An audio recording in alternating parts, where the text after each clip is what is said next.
Les bolides sont arrivés à pied d'œuvre, où les choses sérieuses ont commencé, dans une ambiance de plus en plus lourde au niveau du climat. Les essais libres ont commencé, des essais commentés par Bruno van der Sticht, qui n'est autre que le speaker officiel des 24 heures du Mans. Portrait. Une séance d'essais libres marquée par la domination des Chrysler Viper. Les monstres américains trustent les premières places avec en tête celle de Thierry Tassin devant Marc Duet et Frédéric Bouvy. Une séance qualificative commentée pour la première fois par Bruno van der Sticht, le speaker officiel des 24 heures du Mans. 2 minutes 27 secondes et 282 millièmes, alors qu'il nous reste un petit peu plus de 2 minutes avant la fin de cette séance d'essai. C'est en fait une invitation qui a été lancée, mais à laquelle en tout cas la réponse a été très spontanée. Oui, tout de suite, je veux bien venir à Spa-Francorchamps sans aucun problème. Oui. Habitué du circuit de la Sarthe dont il commente l'épreuve depuis 1993, Bruno van der Sticht rêvait de venir exercer son talent à Spa. Par rapport au Mans, pas beaucoup de différence, sauf peut-être la prononciation des noms des pilotes belges. Le constat est qu'il va falloir peut-être améliorer par rapport à l'accent, la prononciation de certains noms. C'est vrai parce que vous avez évidemment un public, je veux dire, essentiellement belge, c'est normal, donc il connaît tous ces noms. Et par respect pour lui, il est normal donc de prononcer ces noms correctement. Multilingue, Bruno van der Sticht réalise ses commentaires sans notes, tout dans la tête pour cet homme de 32 ans qui, lors de la course, ne dormira que 3 petites heures. L'attrait de la compétition le motive à rester éveillé. Quand la course est lancée, vous la suivez quasi naturellement, le mot fatigue, il disparaît du vocabulaire. En une séance d'essai, la voix des 24 heures du Mans est devenue sans trop de mal, celle des 24 heures de Francorchamps. Vous le saviez peut-être, ou vous l'avez constaté hier pendant notre spécial 24 heures, les voitures de cette année sont radicalement différentes de celles de l'année dernière. Plus rapides, plus grosses, plus puissantes, plus impressionnantes. Mais quelles sont exactement les différences? Elles peuvent s'expliquer en 5 points que nous vous présentons tout de suite. Première différence, la plus perceptible, le bruit. Pas mal, mais voilà ce que ça donne aujourd'hui. En cause, le moteur 2000 cm3 l'an dernier, 220 chevaux, une bonne voiture de tous les jours. 8000 cm3 pour le plus gros de cette année, 3 fois plus puissant. C'est le double de la Porsche de votre voisin. Du coup, on roule plus vite, beaucoup plus vite. 190 km/h ici contre 240 cette année. En haut de la côte, 170 contre 226. À l'endroit le plus rapide du circuit, 220 l'an dernier, 320 pour cette édition 2001. La température dans l'habitacle est à la hausse aussi. On est passé de 40 à 60-70 degrés pour les plus chaudes. Reste la 5e différence majeure, la taille des pneus. 20 cm de largeur l'an dernier, 31, 11 de plus cette année. Des pneus plus grands aussi, 8 cm de diamètre supplémentaire. Nous vous avons présenté hier les stars incontestées de ces 24 heures, les Chrysler Viper. Vous avez peut-être noté qu'elles sont équipées d'un énorme moteur V10 placé à l'avant. La spécificité d'un moteur à explosion, c'est quand même qu'il dégage beaucoup de chaleur. Et quand vous êtes placé dans cet habitacle, avec ce monstrueux moteur à vos pieds, il faut s'attendre à supporter des températures de l'ordre de 70 degrés. Donc certains pilotes de Viper se sont préparés très durement, dont Frédéric Bouvy. L'énorme moteur à l'avant, isolé de l'habitacle par une simple tôle, 10 échappements qui passent de part et d'autre du pilote, pas de ventilation, pas de fenêtre, il y a 70 degrés dans une Viper et c'est chaud. Alors dites-moi, il fait chaud là-dedans? Oui, il fait assez chaud déjà, là on a un aperçu de ce que ça va être ce week-end.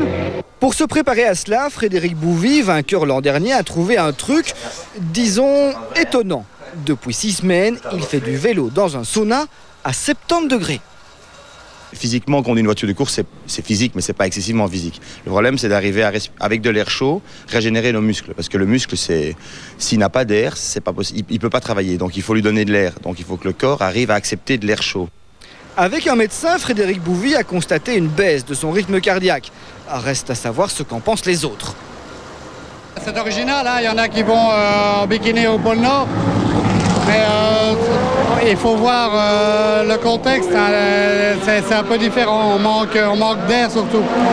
Ce n'est pas une question d'humidité, c'est une question d'air frais qui ne rentre pas dans la voiture et il faut être bien hydraté avant soi-même. Donc moi j'ai été chez Gaston Bertrand à Ster, le café, boire beaucoup de bière à son passé. En attendant, Bouvy a fait le 3e temps lors de ses premiers tours de roue aux essais libres. On parle donc beaucoup des Vipers sur ces 24 heures, mais attention, n'oublions pas les Challengers, d'autant plus que certains d'entre eux sont des clients sérieux et très racés. Après les belles américaines, les belles italiennes, portrait de la Ferrari 550 Maranello du team Raffanelli qui sera entre autres piloté par Eric Van de Poel. Ça, c'est le bruit du moteur de la Ferrari 550 engagé par le team Raffanelli. Si cette voiture participe à ses premières 24 heures, Gabriele Raffanelli est un habitué du circuit. Avec différentes voitures, dont les BMW, il a participé 18 fois à l'épreuve avec à son palmarès 6 victoires. Et sans l'avouer ouvertement, il veut encore gagner. Ça fait la 18e année que nous sommes à Spa-Francorchamps. Je ne viens pas simplement pour participer, je suis sûrement qu'on aura tout pour être sur les marches du podium. Je ne sais pas laquelle encore, mais les marches du podium dimanche après-midi. Sous le capot, un moteur de 6000 cm3 qui développe 600 chevaux. À haut régime, la Ferrari peut atteindre 300 km/h dans la ligne droite des Combes. Un bolide qui sera mené par 4 pilotes dont notre compatriote Eric Van de Poel. Et s'il ne connaît pas encore parfaitement cette voiture qu'il conduit pour la première fois, il est confiant sur ses possibilités. Gabriel m'a certifié qu'elle était fiable pour les 24 heures et je le crois parce que je connais son expérience ici à Francorchamps et ses capacités. Et bon, en plus, c'est une très belle voiture, donc ça fait toujours plaisir de monter dans une Ferrari. Ce bolide d'une tonne 250 qui allie à la fois puissance et couple n'a pas conservé beaucoup d'éléments de la routière Maranello. Seul le châssis, le bloc moteur et les culasses sont d'origine. Tout le reste a été refait pour concurrencer les Vipers et les Porsche. Sous la pluie, c'est en tout cas le souhait de Gabriele Raffanelli. Il est maintenant temps de se quitter. Je vous retrouve demain en compagnie de Philippe Jacquemotte et de Pierre-Laurent Fassin pour la dernière spéciale 24 heures 2001. Avant de vous quitter, quelques images de rêve, c'est ce qu'on appelle la parade. Hier soir, tous les bolides ont quitté le centre de Spa en cortège pour rallier le circuit. Profitez-en bien, demain, au revoir.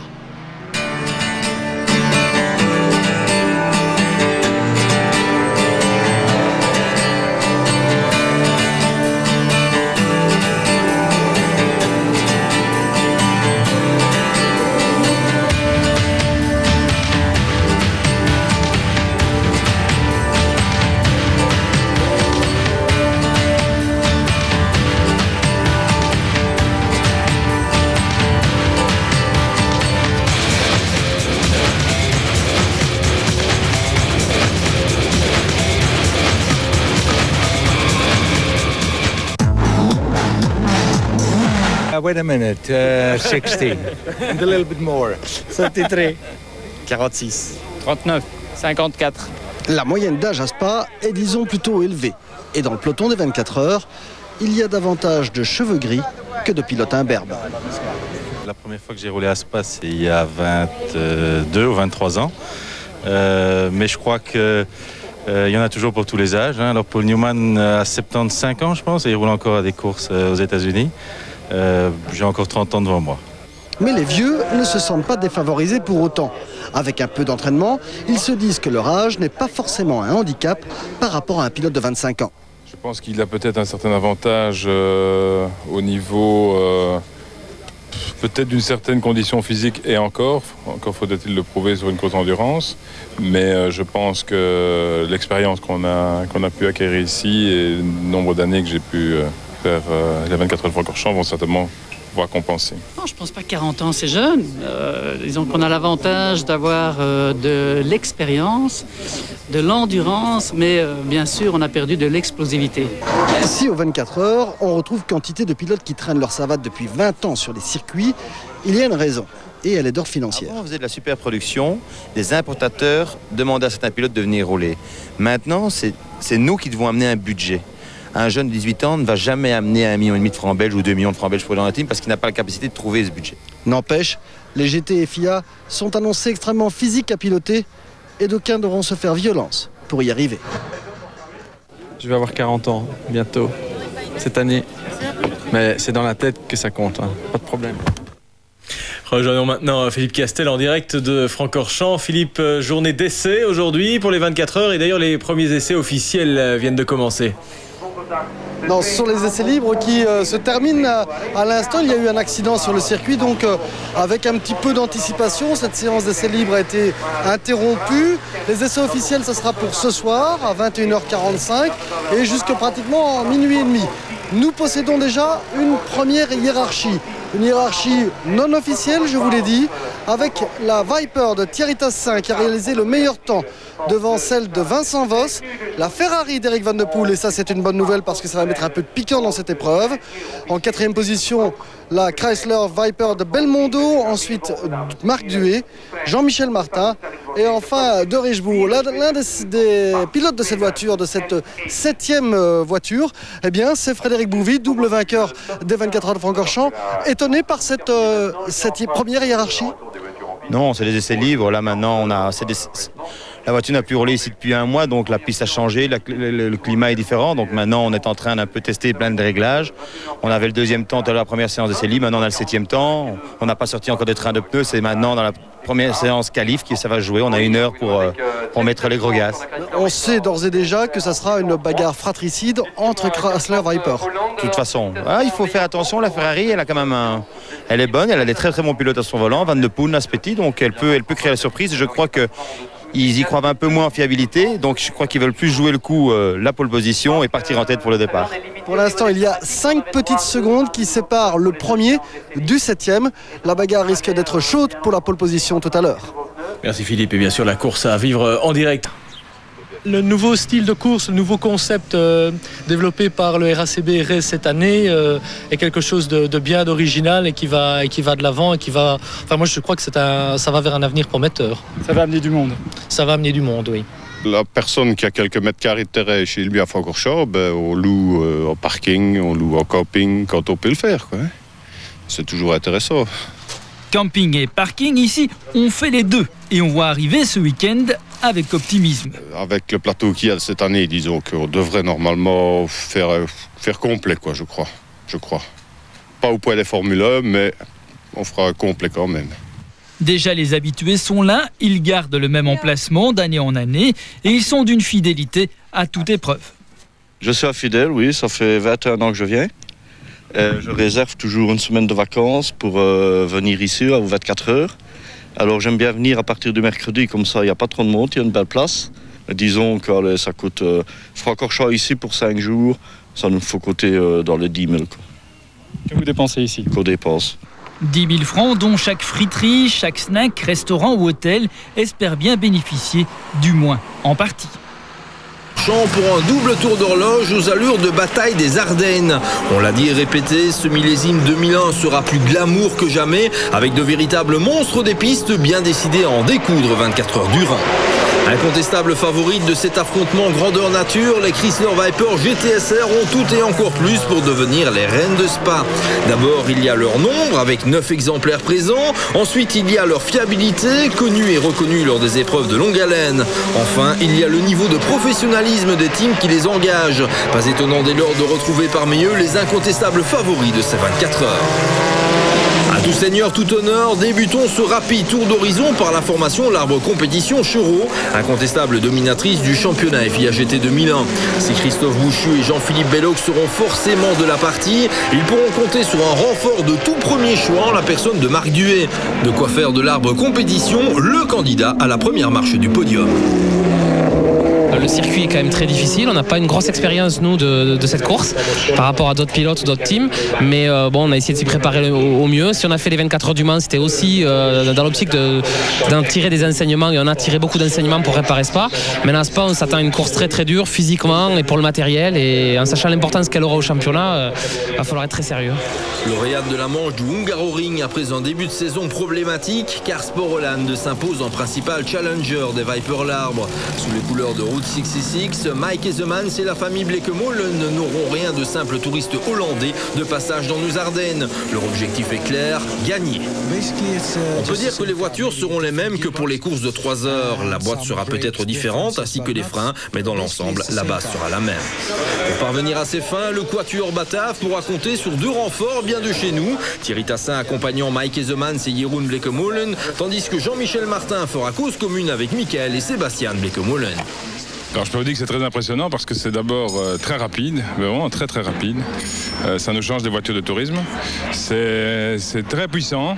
Ça demande une conduite tout à fait différente parce que c'est une conduite qui est finalement assez bien en douceur, parce qu'il faut utiliser au maximum la puissance de la voiture et le couple du moteur.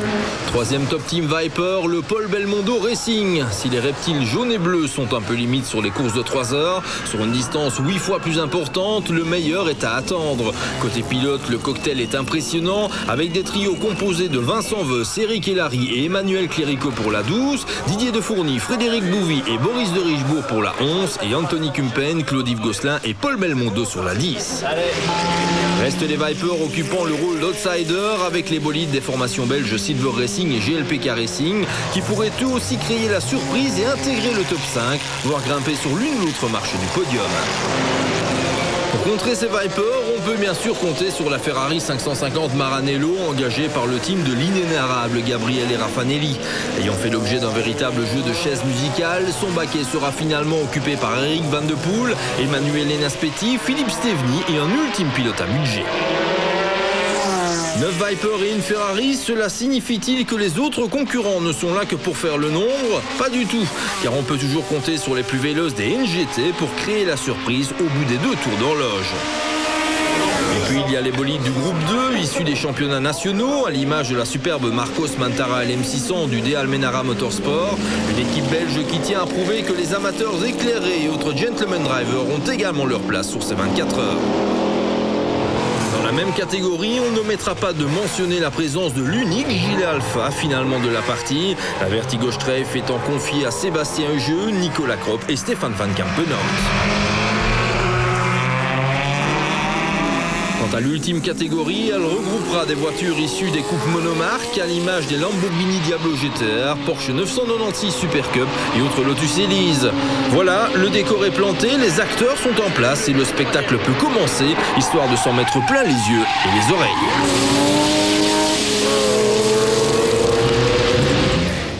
Autre coupe, monomarque, avoir subi quelques changements. Essais officiels. Ce temps a été réalisé hier soir. Pourquoi hier soir? Tout simplement parce que vous allez le voir sur ces images, il tombait des cordes ce matin sur le circuit de Francorchamps et personne n'a pu améliorer le chrono effectué hier soir. C'est donc bien les temps d'hier soir qui comptaient, ce sont les temps qui seront pris en considération. Alors aujourd'hui, eh bien, sur la grille de départ, on retrouve en pole position Thierry Tassin sur la Chrysler en 2 minutes 24 secondes et 53 millièmes. Deuxième, et c'est une bonne surprise, Eric Van de Poel sur Ferrari. Il sera aux côtés de Thierry Tassin sur la grille de départ. 2 minutes 25 secondes et 273 millièmes, c'est-à-dire 1 seconde et 2 dixièmes de plus. Troisième, Bouvy. Quatrième, Belmondo. Cinquième, Voss. Sixième, Martin. Tous sur Chrysler. Ils se tiennent en 2 petites secondes. Enfin, la première Porsche est 7e. Elle appartient à Dams. Et le 8e est Kurt Molleken sur une Chrysler également. La bataille promet d'être chaude sur le circuit de Francorchamps ce week-end. Merci Philippe, on vous retrouve dans nos prochaines éditions. Xavier Van Leu l'ont rencontré. Il s'appelle Belmondo et ça ne le dérange pas. Paul, le fils de Jean-Paul, n'est pas agacé quand on lui parle trop souvent de son nom, lui qui ne peut même pas se faire un prénom. J'ai déjà un prénom, j'ai déjà un nom. Mon grand-père s'appelait Paul et il était sculpteur et mon père s'appelle Belmondo et il est acteur. Donc pour moi c'est fait. Fils à papa, c'est un statut qu'il revendique. Mais s'il est fier de son père, il est fier aussi de son entreprise. Il dirige 40 personnes, aligne 3 voitures et pilote l'une d'entre elles. C'est ma passion. Avec Claude-Yves, on est des hommes d'affaires parce qu'il faut trouver l'argent pour financer l'écurie. Et on est des managers et des patrons parce qu'il faut diriger une équipe de 40 personnes. Donc c'est les 3 à la fois. Mais l'avantage que c'est que c'est une passion. Donc on apprécie les bons moments et on s'en fait pas pendant les mauvais. Il ne le nie pas, les choses sont plus faciles quand on s'appelle Belmondo. Mais cela n'enlève rien au fait que pour les sponsors, les résultats sont primordiaux et le reste n'est qu'un plus. On a regardé le Belmondo Racing parce qu'il avait fait des bons résultats l'année dernière. Et... Oh, rien à voir avec son nom. Non, mais pourquoi? C'est quelqu'un de connu? Vous ne connaissez pas? Non, je ne connaissais pas. Bebel. Ah, il y a un lien. Je crois qu'il va peut-être venir. Je crois. C'est vrai? Il est annoncé en tout cas, mais... Quand? Je ne sais pas, il est annoncé. C'est comme David Hallyday est annoncé, mais il n'est pas là. Donc on annonce beaucoup de stars à l'affiche, mais il faut qu'elle vienne encore. Jean-Paul va venir. On va voir. Bebel. Le Bebel, avec son hélicoptère, il atterrira sur la piste. Ex-pilote de Formule 1, team manager aujourd'hui, Paul Belmondo ne cherche plus la reconnaissance du milieu, il l'a pour son sérieux et son professionnalisme. Je crois qu'aujourd'hui, je commence à avoir une certaine reconnaissance par rapport à l'équipe qu'on a créée. Parce que ça fait 3 ans qu'on fait partie des meilleurs teams. Et je crois j'ai pu démontrer avec le DIV qu'on était capable de faire quelque chose de bien. Donc je dirais qu'aujourd'hui, j'ai plus de crédit comme, disons, directeur d'écurie que comme je n'avais de pilote. Paul Belmondo, c'est aussi l'anti-star. Marié, père de famille, sa vie ne fait pas la une des magazines à sensation, car on le respecte, car il se respecte. Ah, mais je suis très heureux, enfin très heureux. J'espère que je serai très heureux dimanche soir surtout. Bonsoir à tous et bienvenue dans cette dernière édition du spécial 24 heures 2001. L'heure fatidique du départ approche maintenant à grands pas. Après les essais, les mises au point, les qualifications sont maintenant terminées. Qui a réalisé le meilleur chrono sous une météo plus que mitigée? Qui va s'élancer en tête sur cette grille de départ pour ce marathon de 24 heures? On le découvre tout de suite. Pole position, premier sur la grille de départ, Thierry Tassin, mais c'est anecdotique. Pour les pilotes, c'est chouette, hein, bien sûr, c'est chouette. Mais pour les mécaniciens qui travaillent, parce que maintenant, ils sont occupés de devoir démonter toute la voiture, vérifier toutes les pièces, vérifier la boîte, la différentiel, et ainsi de suite. Quand ils sont avec une équipe et qu'on est devant et qu'on est en pôle, ils sont 2 fois plus motivés. Deuxième, la Ferrari 550 Maranello d'Eric Van de Poel, qui précède les Vipers du team Belmondo. De Fourny 3e, Belmondo 4e, Vincent Voss 5e. L'année passée, on est parti 6e après 4 tours, on était en tête et on a gardé la tête tout le long. Jean-Michel Martin, encore Viper, partira 6e. La première Porsche, celle de Kurt Mollekens 8e, Marc Duet, piégé par la pluie 11e. Voilà qui nous promet un départ intéressant. Il est tombé des cordes ce matin sur Francorchamps pour les dernières séances de qualification. Des trompes d'eau sur l'asphalte, évidemment, c'est pas l'idéal pour signer le bon chrono. Donc en ce qui concerne la grille de départ, tout s'est décidé hier, en nocturne, dans un festival de lumière très impressionnante. Images. Feu vert, les voitures sont en piste, le jeu de lumière commence.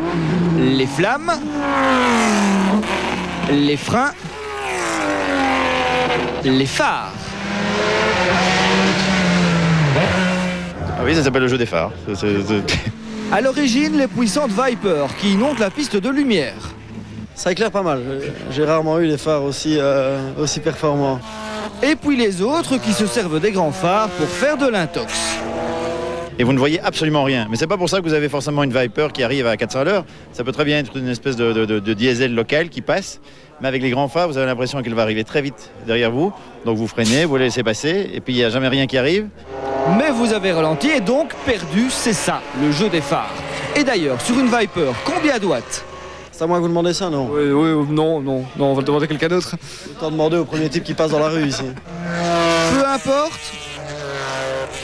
Quel spectacle jusqu'à la fin. Les Proximus 24 heures de Spa, ce n'est pas seulement des voitures de course qui tournent sur un circuit. Pendant 3 jours, on peut croiser au bas mot 70 000 personnes qui travaillent, qui s'activent et qui notamment mangent. Que ça soit en frites mayonnaise ou en buffet traiteur, quelques chiffres encore plus impressionnants que certains chronos. À Francorchamps, comme dans d'autres circuits, les baraques à frites, bars et autres chalets à confiserie font partie des meubles. Pour éviter toute concurrence malsaine, le salé, les boissons et le sucré sont vendus séparément. Pour cette friterie installée ici depuis 30 ans, dans une course de 24 heures, les ventes sont énormes. Je ne vous donnerai pas mes secrets au niveau de notre chiffre d'affaires, mais je peux vous dire en anecdote que ça représente certainement, depuis que nous sommes au circuit de Spa-Francorchamps, depuis le nombre d'années, nous ferions des dizaines de tours du circuit, rien qu'avec nos bâtonnets de frites en les alignant l'un derrière l'autre, quoi. Avec 11 points de vente sur le site de Francorchamps, cet exploitant emploie une trentaine de personnes, dont pas mal d'étudiants, qui travaillent presque sans arrêt, du moins le samedi et le dimanche.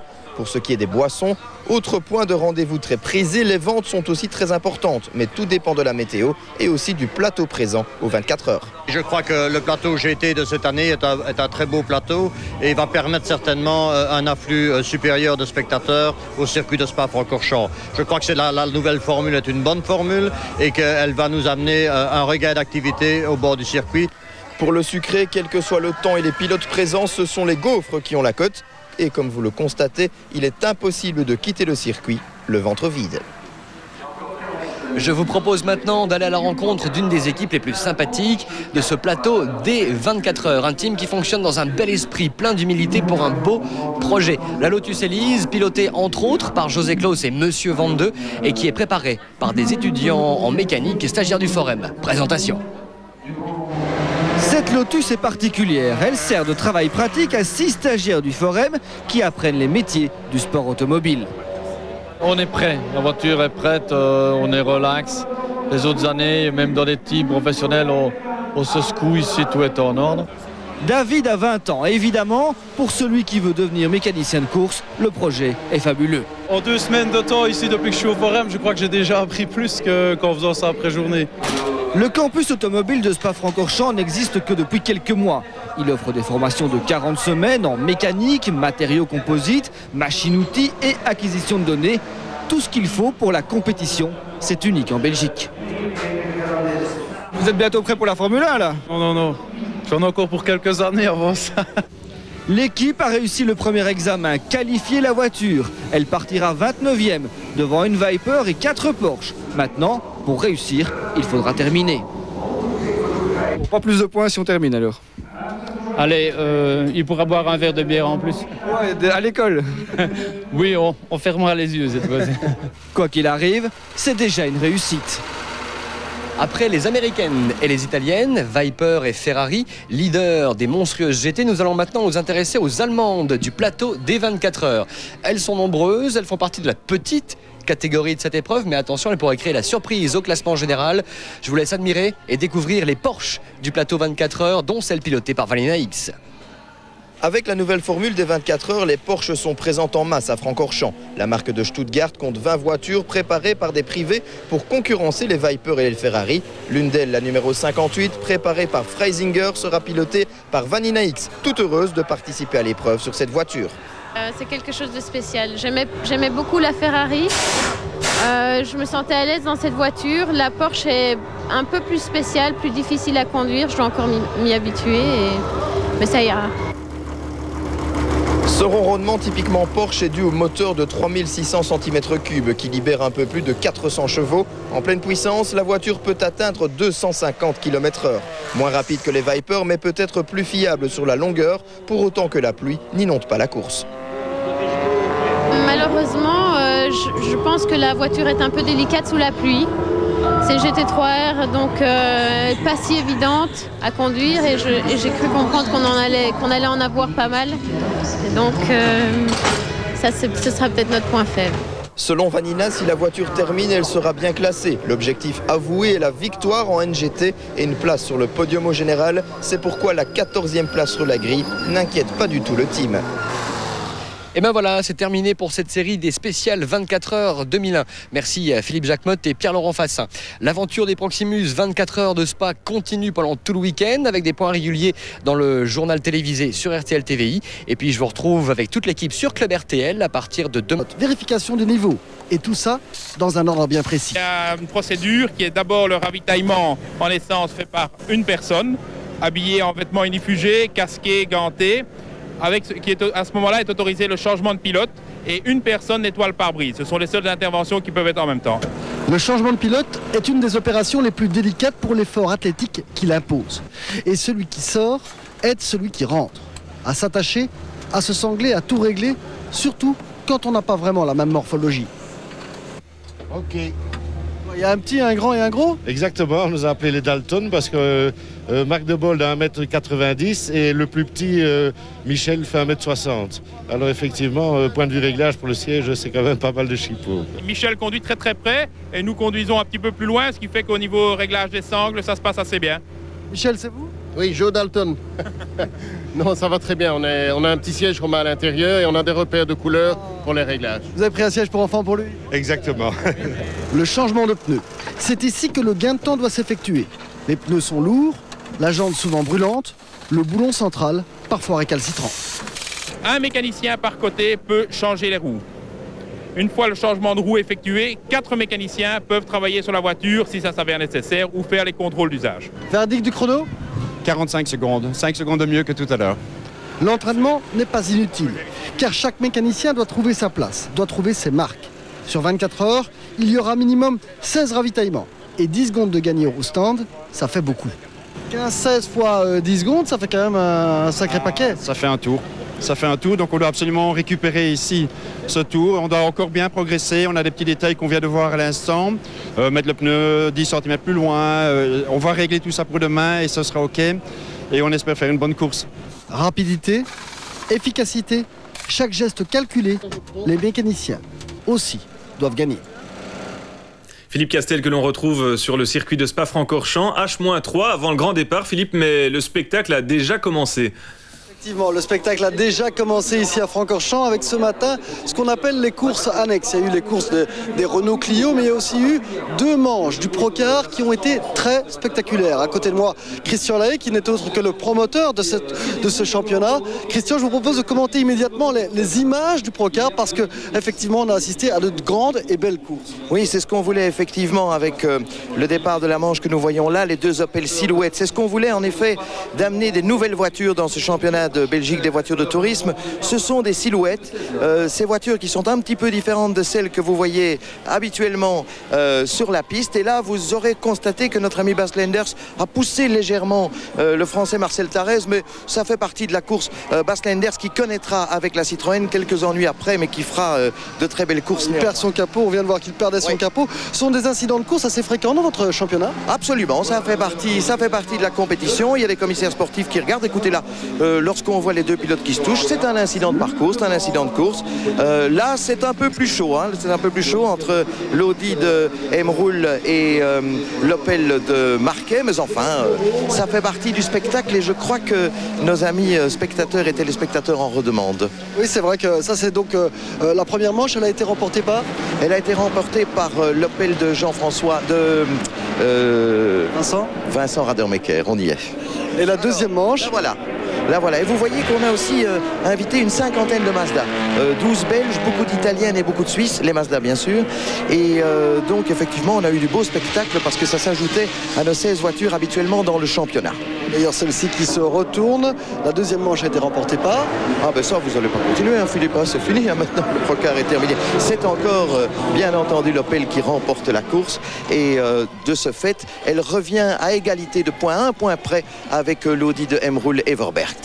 Après le Procar, heure H-2,5 bientôt pour le départ des 24 heures de Francorchamps avec les FIA GT. Je vous le rappelle que c'est Thierry Tassin qui avait réalisé le meilleur temps. À côté de lui, la bonne surprise, c'est la Ferrari d'Eric Van de Poel, Michel. Merci Philippe, on vous retrouve ce soir à 19h.